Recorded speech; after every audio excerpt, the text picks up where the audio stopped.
അയാള് പറഞ്ഞതുപോലെ തന്നെ കൈവിലങ്ങുമായി പടികടന്ന് ഒരു ദിവസം രാജീവ് വരും. എന്റെ കയ്യിൽ വിലങ്ങിട്ട് ഈ വീട്ടിൽ നിന്ന് ജീപ്പി കയറ്റി കൊണ്ടുവന്നത് കാണണോ നിനക്ക്? അങ്ങനൊന്നും സംഭവിക്കില്ല എടുത്തി. എന്റെ ഭാര്യയും കുഞ്ഞിനെയും നിങ്ങളാരും എനിക്ക് തിരിച്ചു തരില്ല. ഗൗരിമോള് നിന്റെ കുഞ്ഞല്ലെന്ന് ഞാൻ എത്ര വട്ടം നിന്നോട് പറഞ്ഞു. അർച്ചന നിന്റെ ഭാര്യയായിരുന്നു. പക്ഷെ സാഹചര്യങ്ങളുടെ സമ്മർദ്ദത്താൽ അവൾക്ക് നിന്നോടൊപ്പം വരാൻ സാധിക്കില്ല. ഒന്ന് മനസ്സിലാക്ക സച്ചി, ഒരു കുഞ്ഞിന്റെ ജീവൻ ഇപ്പോൾ അർച്ചനയുടെ മാത്രം കയ്യില. അതെന്റെ കുഞ്ഞല്ലേ, അവളെ ഞാൻ നോക്കിക്കോളാം. ഏത് ഹോസ്പിറ്റലിൽ കൊണ്ടുപോയി വേണമെങ്കിലും ഞാൻ ചികിത്സിച്ചോളാം. നീ ഭ്രാന്ത് പറയാതെ. ഗോകുലിന്റെ കുഞ്ഞാണ് ഗൗരിമോളെന്ന് തെളിയിക്കാൻ ഞങ്ങൾക്കാർക്കും അധികം ബുദ്ധിമുട്ടൊന്നുമില്ല. അവിടെ തോറ്റുപോകുന്നത് നീ ആയിരിക്കും. നിങ്ങൾ ഈ പറയുന്ന ഒന്നും ഞാൻ വിശ്വസിക്കില്ല.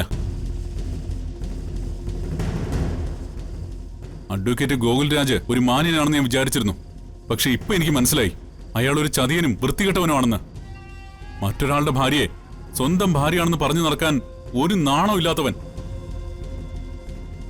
എന്റെ അർച്ചനയുടെ കൂടെ ജീവിച്ച് ജീവിതകാലം മുഴുവൻ സുഖിക്കാൻ അയാൾ വിചാരിക്കണ്ട.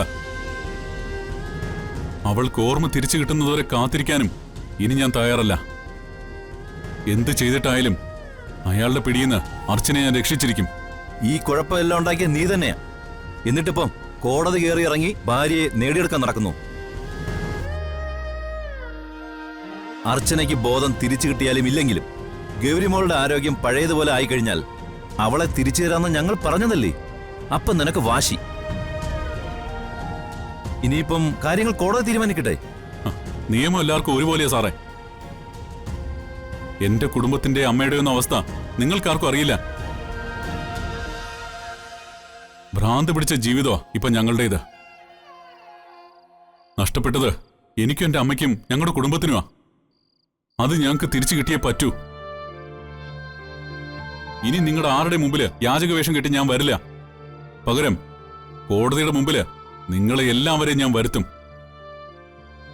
സാറ് പറഞ്ഞതുപോലെ തെളിവുകൾ കോടതി പരിശോധിക്കട്ടെ. പക്ഷെ ഒരു കാര്യത്തിൽ എനിക്ക് വിശ്വാസമുണ്ട് സാറേ. കോടതിയുടെ അവസാന തീരുമാനം എന്റെ അർച്ചനയും കുഞ്ഞിനെയും എനിക്ക് തിരിച്ചു തരാൻ തന്നെയായിരിക്കും. അപ്പൊ നമുക്ക് കാണാം സാറേ.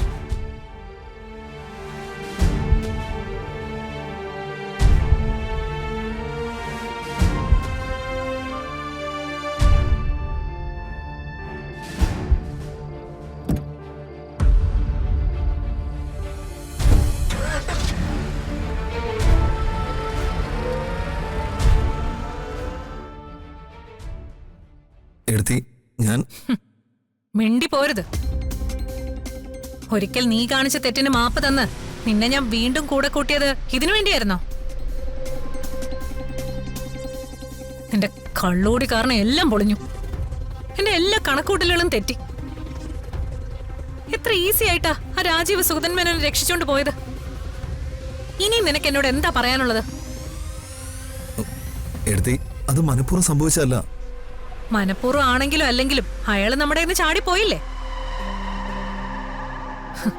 നേരെ ചെന്ന് രാജീവിന്റെ കൈ പെടുകയും ചെയ്തു. ഇനി എന്താ സംഭവിക്കാൻ പോകുന്നതെന്ന് വല്ല പിടിയുണ്ടോ നിനക്ക്?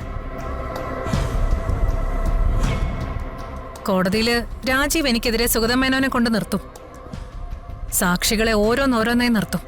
അയാള് പറഞ്ഞതുപോലെ തന്നെ കൈവിലങ്ങുമായി പടികടന്ന് ഒരു ദിവസം രാജീവ് വരും.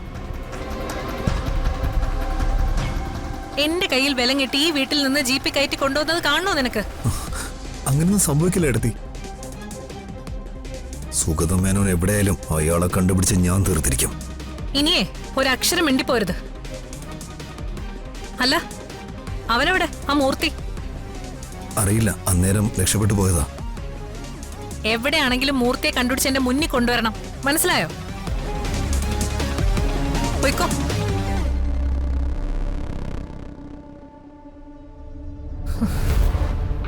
വക്കീലെ, ഇനി നമ്മൾ എന്താ ചെയ്യാ? അല്ല, എന്തൊക്കെ പറഞ്ഞാലും തൽക്കാലം ഇത് നമുക്കൊരു പരാജയം തന്നെയാണ്. പക്ഷേ ഇതുകൊണ്ടൊന്നും കോടതിയിൽ നമ്മൾ തോൽക്കില്ല. അങ്ങനെ ഉറപ്പിച്ച് പറയാൻ വരട്ടെ. നിയമത്തിന്റെ കളികൾ കുറച്ചൊക്കെ എനിക്കും അറിയാം. രാജീവ് കണക്ക് കൂട്ടി തന്നെയാ സുഗതൻ മേനോനെ കൊണ്ടുവന്നതും ഈ കേസ് ഫ്രെയിം ചെയ്തതും. എന്നെ വീഴ്ത്തുക എന്നുള്ള ഒരൊറ്റ ലക്ഷ്യം മാത്രമാ അതിനു പിന്നിൽ. സുഗതൻ മേനോനെ രക്ഷിക്കാൻ രാജീവിന് ചിലപ്പോൾ പറ്റിയിട്ടുണ്ടാവും. പക്ഷേ അതുകൊണ്ട് ഈ കേസ് ജയിക്കുമെന്ന് എങ്ങനെ പറയാൻ പറ്റും? പോലീസ് ഫ്രെയിം ചെയ്ത കേസ് കോടതിക്ക് പുറത്തല്ലേ? കോടതിക്കുള്ളിൽ അതിനെ ഇഴകേറി പരിശോധിക്കുന്നത് ഈ വക്കീലിന്റെ ജോലിയാണ്. കളികളിന് ഞാൻ കുറച്ച് മാറ്റി കളിക്കാൻ പോവുക. ആ, ഇതിനിടയിൽ അഡ്വക്കേറ്റ് ഗോകുൽരാജിന്റെ മനസ്സമാധാനം കളയാനുള്ള ഒരു ആയുധം അത് നമ്മുടെ കയ്യിൽ കിട്ടിയിട്ടുണ്ട് മാഡം. എന്തായുധം? സച്ചി അഡ്വക്കേറ്റ് ഗോകുൽരാജിനെതിരെ കൊടുത്ത ആ കേസ്. അടുത്ത ദിവസം ആ കേസ് വിസ്തരിക്കും. ഒരു സ്പെഷ്യൽ മെസ്സഞ്ചർ വഴി അഡ്വക്കേറ്റ് ഗോകുൽരാജിനെ സമൻസ് എത്തിക്കാൻ കോടതി ഉത്തരവായിട്ടുണ്ട്. ആ കേസ് അടുത്ത ദിവസം തന്നെ വിളിക്കും. കൊള്ളാം. അപ്പൊ ഭാര്യയും കുഞ്ഞിനെയും കൊണ്ട് ഇനി കോടതി കയറി ഇറങ്ങാനേ അഡ്വക്കേറ്റ് ഗോകുലിന് ഇനി സമയം കാണും. കോടതിയിൽ അഡ്വക്കേറ്റ് ഗോകുൽരാജിനെ പരമാവധി നാറ്റിക്കാനുള്ള ഏർപ്പാട് ചെയ്യണം.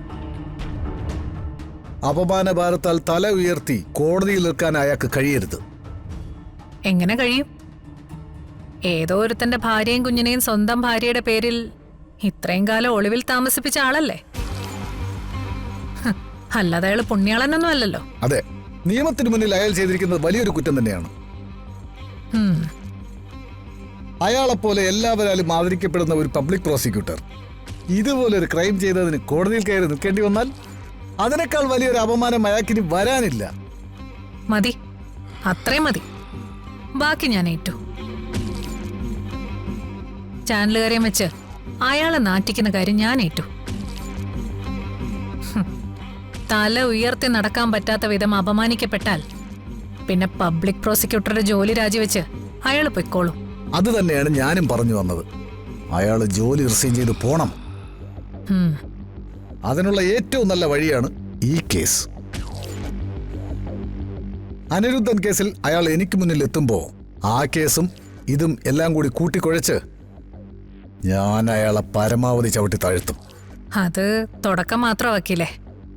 പിന്നെയാണ് ഞാൻ എന്റെ കയ്യിലുള്ള ബ്രഹ്മാസ്ത്രം ഉപയോഗിക്കാൻ പോകുന്നത്. അതെന്താണ് മാഡം?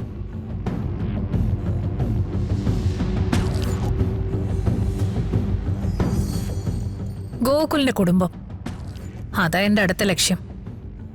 ഇത്രയും കാലം അമ്മയെന്ന് താൻ വിളിച്ച അർച്ചന സ്വന്തം അമ്മയല്ലാന്ന് ഗൗരിമോൾ അറിയുന്ന ഒരു നിമിഷം. ഇപ്പോഴത്തെ ഒരവസ്ഥ അനുസരിച്ച് നോക്കിയാ അങ്ങനെ ഒരു ഷോക്ക് താങ്ങാനുള്ള ത്രാണിയൊന്നും അതിനില്ല. ഗൗരിയെ സർജറി ചെയ്ത ഡോക്ടർ പറഞ്ഞിരിക്കുന്നത് വലിയ വിഷമമുള്ള കാര്യങ്ങളൊന്നും അവൾ അറിയുകയോ കേൾക്കുകയോ ചെയ്യരുതെന്നാ. അപ്പൊ പിന്നെ ഇങ്ങനൊരു വാർത്ത കേട്ടാൽ എന്തായിരിക്കും അവസ്ഥ?